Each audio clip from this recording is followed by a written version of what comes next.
Recently, I was able to create a new memory or moment for myself and others too, as me and my friends welcomed the first baby to our group, which is a huge milestone in anyone's life. This event did get me thinking about all the things me and that friend who's now a dad did growing up, and thinking about all the moments and memories that we made and stupid shit we did. That very thought process got me thinking about how many moments I didn't even realize were moments until it was too late. The late nights in the park with belly aches from laughing, or the game sessions that had tears streaming down my face in hysterics. Some would say that the reason it is a moment and memory is because you don't realize it at the time. Yes, that can be true, but a moment is just a point in time. So realistically, what I'm doing right now could be considered a moment. I mean, in 5 years, it definitely will be a moment in my life. So if I already realized that what current me does equals moment and memory creation, would you try not to revel in that fact? Because if you know that the moments make the memories, then I think you can appreciate the moments just that bit more,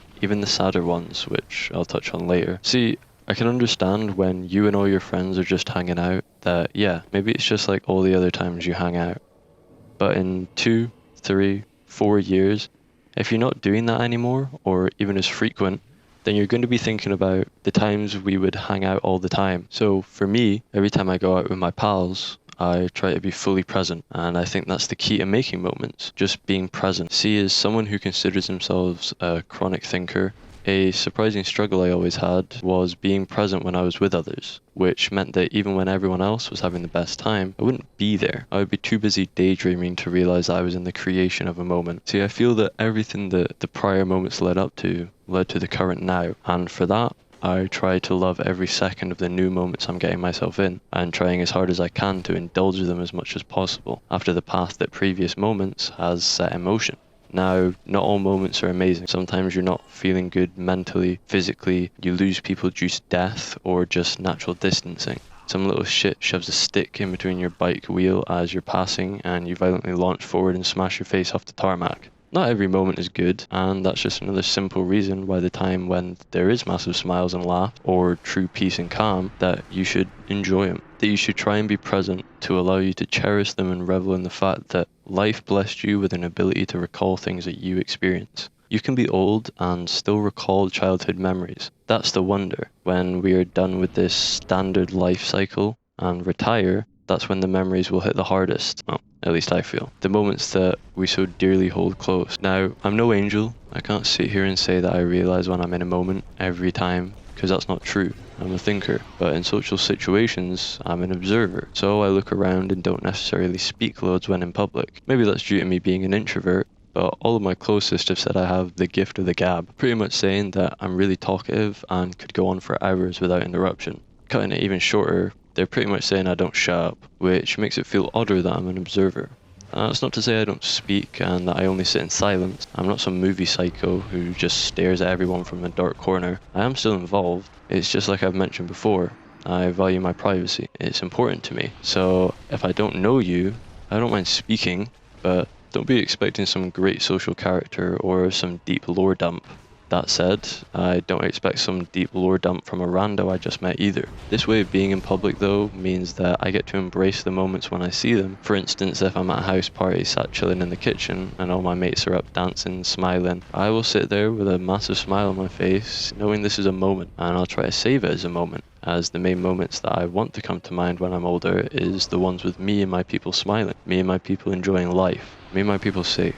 Those are the moments that I want to see.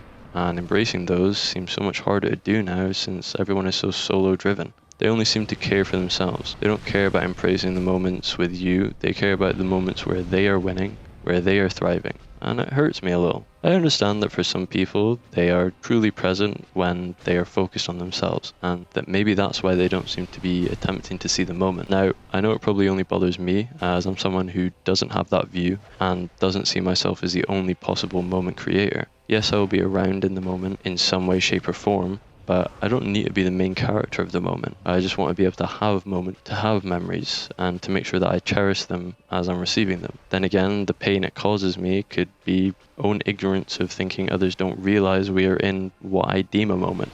Then again, maybe it's just ignorance of thinking what I deem a moment is a moment to others. I've been unfortunate to have gone a long period of time where I didn't have friends and didn't really speak to anyone. So for me, really any time that I hang out with my mates, I'm happy. I appreciate the chance I have. And maybe that's why I feel like they aren't feeling the same moment as me. But it's just that being around mates was something that didn't seem possible some years ago, as well as a belief that I probably have a more skewed view of moments impacts as somewhat of a defense mechanism from experiencing so many things at young ages. Important figures passing being the main key, I'd say, with them usually putting me in the depths of my mind, and it warped it. I eventually changed my view and decided to make my mindset, even in moments of death, I am still blessed.